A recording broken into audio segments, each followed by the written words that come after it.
कभी सोचा है हर जंप हमें कहां ले जाता है? आज मैं जवाब ढूंढने जा रहा हूं। हवा के बीच डर भी हल्का लगता है जैसे वक्त रुक गया हो। गिरना सिर्फ नीचे जाना नहीं होता, कभी कभी ये सीखने का रास्ता होता है। मुझे याद है पहली बार भी मैं यहीं खड़ा था, तब भी डर था, आज भी है। बस थोड़ा और, शायद जवाब करीब है। मैं लैंड कर गया, पर ये जगह पहचानी हुई लग रही है।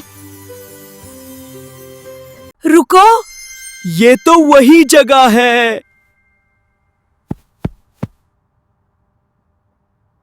शायद सफर का मतलब मंजिल नहीं होता, शायद मतलब होता है हिम्मत।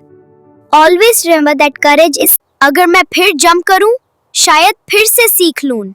It is important to continue trying and learning new things। Her jump नई शुरुआत है और हर लैंडिंग वहीं से।